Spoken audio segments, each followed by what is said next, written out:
I live with my parents and my brother. It's always been a dream of my parents to adopt me and bro, our bio kids. And they had come to the decision that they want to adopt an older kid. They got matched with Jess, who is 13. Due to the current situation, she is not living with us, but we've met before and she spent a weekend with us in January. Jess, despite sometimes being sweet and kind, is very high maintenance and has a lot of anxiety and anger problems. She can go from 0 to 1,000 really quick. During her stay, she got triggered by something when we were in public. She and I went to a clothes shop and my parents were in a cafe nearby. Some guy accidentally grabbed her by her shoulder as he thought she was his daughter, and he apologized immediately and started screaming. I was the only person there, and I tried to calm her down, but she ran off. She was found, shaken, but safe, an hour later. I then got grounded as I had failed in being responsible for my sister. I said I didn't have a sister. My parents were angry about this and said that how dare I be rude about her, don't I know how much she's been through? She's had other outbursts, but none so huge in public. She can be cold and untrusting and was very clingy to my parents. I do admire her and think she's very brave, but I don't want to live with her. My parents call Jess often. I often say hi and try to be civil and supportive. But it seems like the only thing my parents can talk about is Jess and how brave she is, and she isn't even here yet. We live in a 3-bedroom house, and my parents promised to move to a bigger one later this year. Recently, my parents broke the news to me that Jess will move into my room, and I can pick whether I want to share a room with bro or Jess. I don't want to share with either. My brother is messy, loud, and is your average 9-year-old boy, and Jess has night terrors and screams the house down. And it's enough having to open my house to her, but I value my privacy a lot and don't want her in my room, which is like my special place. I was crushed. I asked if we were still moving, and my parents were like, we like this place and have no solid plan. I freaked out and was like, you guys are forgetting you have another daughter and are too excited about the shiny new one to remember that the one you have has feelings and boundaries, and if you're changing everything I've ever known, at least I deserve to be listened to. If this is how life's going to be, I don't want to have a sister. Good to note, my room is big enough to have a wall put in, and my parents considered it a few years back. I would be happy with that. They refuse, even though we can easily afford it, because it is too much effort. My parents are offended that I'm not being welcoming towards my sister. And I'm offended that the life I knew is going to be turned upside down, and I'm not going to have the thing I value most, my privacy. I'm in a relationship with a guy who also works in tech. He makes $68K and I make $130K. I am a mechanical engineer at a robotics startup. He works at a more stable job doing programming at a large company. He brought me to meet his friends at a party and they asked me about myself. His friends mostly work in tech too and talked about themselves in terms of their jobs. I told them I'm an hiker, I do archery, I love road trips and camping and riding dirt bikes, etc. Basically talking about my hobbies because work is just a way to get paid to do the shit I love. It's not how I define myself, and it doesn't come to mind when someone wants me to tell them about myself. One of his friends asked about work and I said, oh gosh, I don't want to talk about work at a party. Spent my whole day sweating my ass off in 95-degree heat trying to replace this busted ass motor just to find the replacement. I wasn't lying or trying to downplay that I have a good job, that really is how I spent my day. And I wasn't in the mood to talk shop at a party.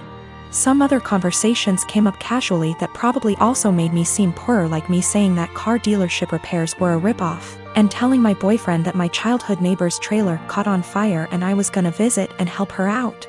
I wasn't doing it on purpose, I was literally just talking about my life, but I guess I gave the impression I was poorer. It got later in the night, everyone was getting drunker, and some of his friends, not close ones though, were making jokes about me growing up in a trailer and being a gold digger, and being ready to jump to a richer guy. Really misogynistic shit honestly, since they don't even know me and seem to just assume all girls are good diggers. He didn't say anything. He later said it was because he'd smoked weed and gets quiet and has trouble carrying on a quick conversation when he's high. But regardless, I felt hurt he didn't say anything. I got irritated with his friends and asked, now why the hell would you say that when I make twice what he does? His friends went quiet for a second and I continued, "There ain't no gold to dig here, not with him or anyone at this party. So do y'all think I'm cheap, or do y'all think?" My boyfriend wanted to leave the party shortly after and he was pretty upset with me for telling everyone I make twice what he does. I said I would have held my tongue if he'd checked his friends himself. But he didn't say anything, so I wasn't about to let them talk to me like that. He said it was humiliating and now everyone thinks I may. And I flippantly said at least they know I'm a rich. He was angry. I embarrassed him when I spoke up. I was angry I had to say anything at all because his friends were talking shit, so it should be on him to check them. When I was 19 and a sophomore in college, I had a boyfriend I thought I really loved. Looking back, maybe it was just teenage puppy love infatuation. Not sure, but I guess it's not important. I know I'm very biased and what I want is what's best for my daughter, but I think my feelings are getting in the way of that. I had been with Tom for about 8 months at that point. He was on the baseball team and very popular. But one day I discovered I was pregnant and told Tom. He freaked out and got super pissed. He demanded I get an abortion, said he would not stay with me otherwise. He did offer to pay the full expenses of it though. So I went to the clinic and I couldn't do it. I'm very pro-choice and told myself the logical thing to do would be to have an abortion. But when it came down to it, I just couldn't do it. I admit part of it was that I was afraid, but I also felt an attachment for my baby. The thought of getting rid of him / her made me feel like throwing up. So I told Tom that I did love him and I wasn't trying to trap him, but I simply couldn't have an abortion. Maybe we could look into adoption, but abortion was out. Tom said he had never loved me, and while I was fun, I was now causing him too much trouble for him to bother with me anymore. And I was right. I wasn't going to trap him. He said I was free to choose to keep the baby, and he was free to choose to have nothing to do with me or it and to not even think of trying to get child support from him. I won't go into details, but Tom made it clear he would make life as miserable as possible for me if I tried to contact him again, get child support, etc. Maybe it was wrong to do, but I figured all that trouble and drama just wasn't worth it and I would make my own way. I was, however, devastated and completely heartbroken. I admit it really me up. I never spoke with or saw Tom again. I did consider adoption, but in the end, long story short, I chose to keep my child. Faith is 4 now. It's been a long and hard road, but I graduated college and got a job. We live in a tiny apartment and finances are tight, but we make do. I love Faith like crazy and I do not regret the choice to keep her whatsoever. She makes me a better person and we have a good life. However, 3 days ago I received a letter in the mail. It was from Tom. Inside the envelope was a letter and a check for $3,000. This is what the letter said: "Vika, I know this is coming out of nowhere and I'm sorry, but I didn't know a better way to do this. I am so sorry for how I acted 5 years ago. I was selfish and a complete fool. I know that doesn't begin to cover it. These past 5 years have really had an effect on me. I got a job at Restraint. I started hanging out with different people. Good people instead of college jocks. I know I ran from my responsibility and I treated you with callous cruelty. I know I can't undo what I did, but I want to make it right. Here is a check for $3,000 for Faith. I know that doesn't begin to cover what her expenditures have been, but I wanted to show I am serious about what I'm about to say. I want to be a part of our daughter's life. I will go as slow as you like. I would very much like to set up regular child support payments as well as pay off whatever back child support I owe you for the past 5 years, including hospital appointments during your pregnancy. I know I don't deserve it, but I want to meet my daughter and be a part of her life in whatever way I can. I want to help her and I want to help you and start making up for the terrible way I acted. Here is my contact information. I am willing to do what you ask of me. Thank you for your time. Tom." I was blown away. I'm also beyond pissed off. I'm thinking of the pregnancy I had to deal with after getting dumped like that. Exams and papers I had to write. Giving birth to her on my own. The late night feedings, all the diaper changes, the constant crying. trying to afford clothes to keep Faith warm during the winter as she grew while also making sure she didn't go hungry, the tantrums, the first steps, first words, the potty training. He wasn't there for any of that, and now he just wants to come waltzing into her life like nothing happened, after doing whatever he felt like now that Faith is out of the unfunny baby years and she's a well-behaved child who can now carry on a conversation, and knows how to use toilet and doesn't wake up every 2 hours.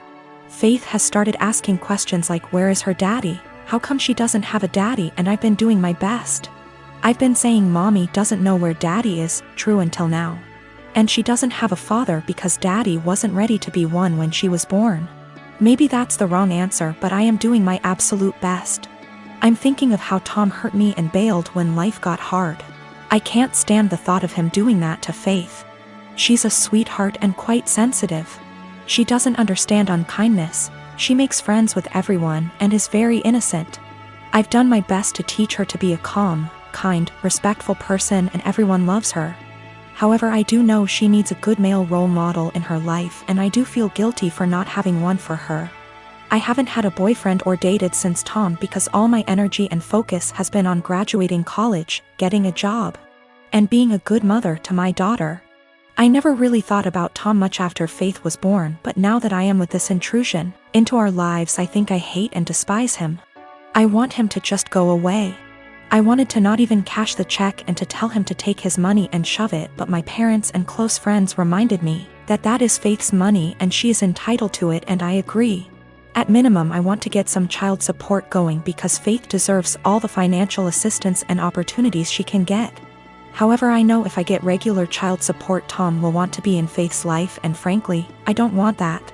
I don't want him to hurt her and bail when life gets hard, because it is when you have a kid. I also feel like he doesn't deserve her. 4-year-olds are a lot more fun than infants. How convenient he suddenly shows up and wants to be a dad when the hardest part is out of the way. But I honestly do want what's best for Faith. I think she deserves to have a good daddy. I just don't think Tom is. I think Faith is better off having no dad than a bad or half-assed one. She deserves the money. But am I right to take the money and not give Tom any access to my daughter? I can't stand the thought of him hurting her. The thought of dropping her off at his house where I don't have access to her makes me want to scream and run away. Am I out of line for taking Tom's money but saying that's as close as he will ever get to her? I am not convinced in the slightest he has changed. I feel like this is guilt money and I want to throw that check in the trash. But it's Faith's money, not mine. Faith and I have a good life, and I feel like Tom is going to ruin that. But is it right to keep Faith from her biological parent when he has sent the money? I hate feeling like I owe her him because of that. P.S. College boyfriend dumped me after I got pregnant and threatened to ruin my life if I tried to talk to or get child support from him. Almost 5 years later, I get a $3,000 check in the mail and a letter apologizing for what he did, and saying he wants to be a dad. I want to tell him to stay the hell away from us, but I want what's best for my child. Tom is listed as the father on the birth certificate. I sustained very bad injuries to my face this month. I'm in the stage of healing when the scar tissue has formed, but it's still very tender new skin. I'm going to have very obvious facial scarring for the rest of my life. The injury starts about an inch above my hairline, goes down over my brow so that on part, hair will not grow. It continues down my cheek where it is deepest. I'll always probably have an indentation in the fullest part of my cheek. Then it continues to my jawline. In some ways it's okay. I'm happy it's just cosmetic damage. My friends are super reassuring, telling me how badass and sick it's gonna look. They say I'm still as hot as ever, now a little more sexy and mysterious. But in some ways it really sucks. I know that I'm always gonna be seen first as the girl with a scar. And it feels especially bad when people look at me differently. This week, I had to fly home for a family thing. It was a plan I'd made long before my injury. I wasn't really looking forward to the pity or people making a big deal of it. I'd rather it not be acknowledged. I'd also met with my dermatologist, who said that I was at the stage of scar tissue formation, that I no longer should be dressing the wounds. The skin was healing, and instead I needed to be applying topical cream and Vaseline to keep the site clean and moist. It also looks a bit ugly. The building scar tissue is very red and tender, and with the Vaseline over it, looks slick and shiny.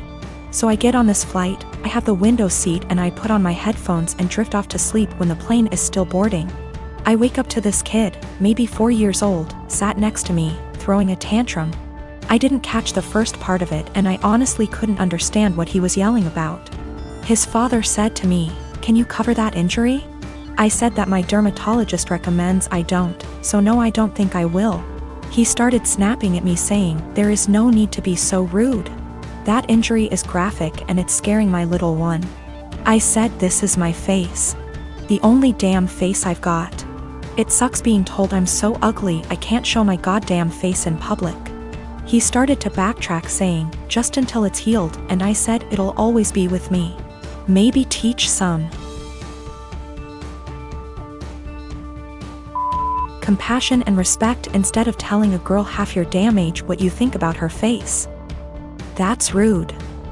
He actually got up after that and I think went to a stewardess about a seat change because a young couple came to sit next to me on a few minutes instead.